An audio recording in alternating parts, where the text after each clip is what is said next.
विद्यार्थी मित्रांनो, आकाशातल्या तारे आणि ग्रह पाहिले की त्याच्याबद्दल कुतूहल नेहमीच आपल्या मनामध्ये असतं. सूर्याच्या भोवती ग्रह कसे फिरतात हे कुतूहल जाणून घेण्यासाठी आपण या ठिकाणी आज केपलरच्या नियमांचा अभ्यास करणार आहोत. बऱ्याच वर्षांपासून पृथ्वी स्थिर असून सूर्य आणि इतर ग्रह पृथ्वीच्या भोवती फिरतात हा समज दृढ होता. त्यानंतर सूर्य स्थिर आणि इतर ग्रह सूर्याच्या भोवती वर्तुळाकार कक्षेमध्ये फिरतात हा समज प्रचलित झाला.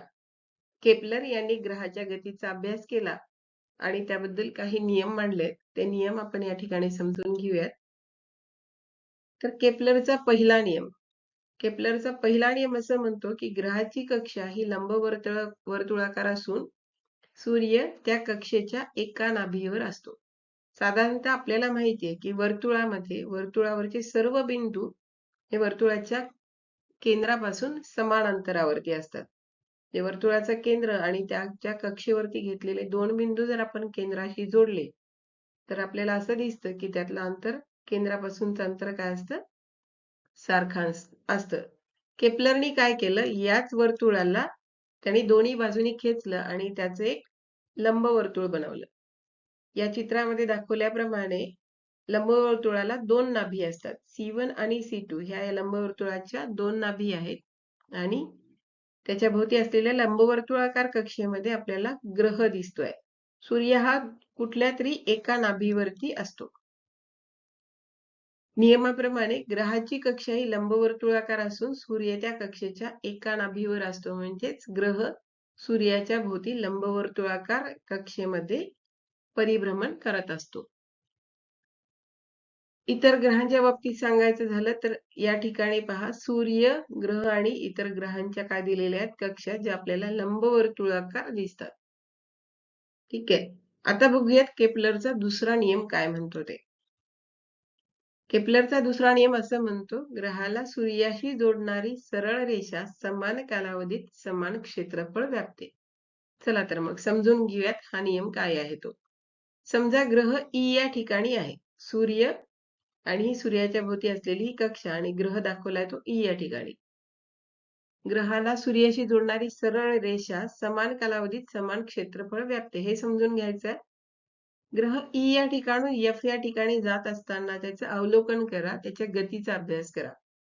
आपल्याला असं दिसतं या ठिकाणी की सूर्य आणि ई यातलं अंतर जास्त आहे. ई या ठिकाणचं अंतर जास्त आहे, म्हणजे सूर्यापासून जर ग्रह दूर असेल तर त्याची गती कमी असेल. त्याऐवजी जेव्हा ग्रह ए या ठिकाणी असेल, ए आणि सूर्य यातलं अंतर काय दिसतं आपल्याला, कमी आहे.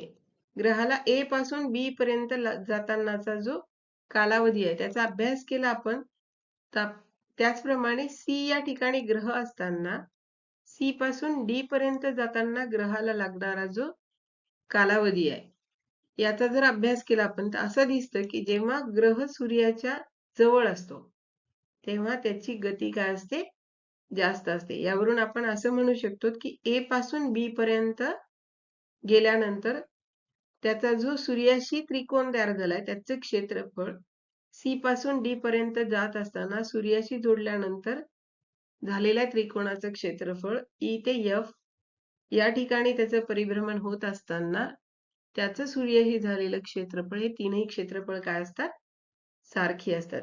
याला अजून समजून घेण्यासाठी एका उदाहरणाच्या माध्यमातून आपण त्याला समजून घेऊयात. या ठिकाणी सूर्य आणि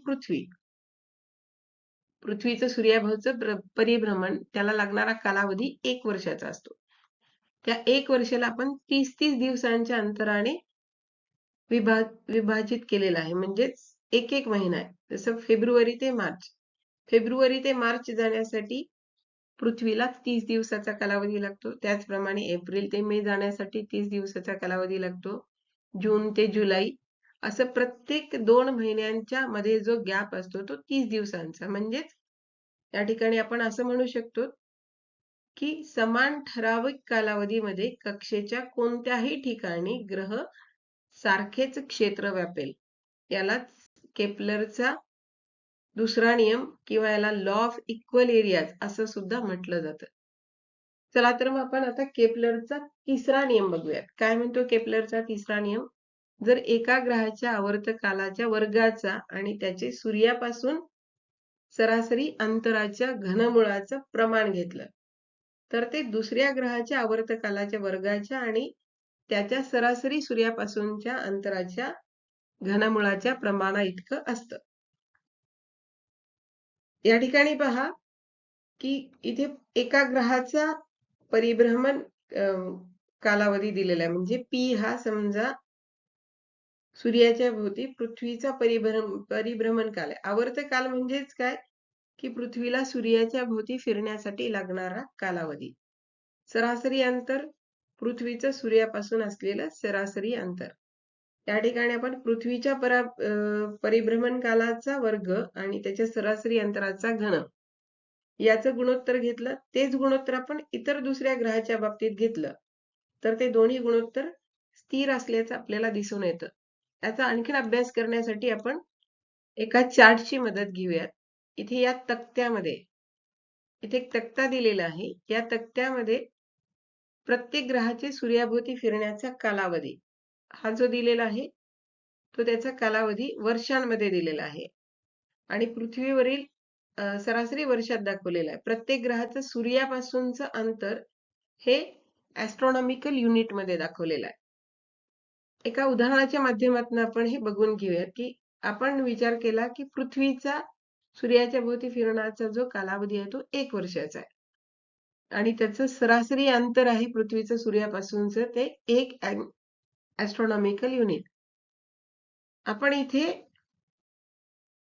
परिभ्रमण कालाचा वर्ग म्हणजे त्याच्या आवर्त कालाचा वर्ग केला तो 1 गुणिला 1 आलाय.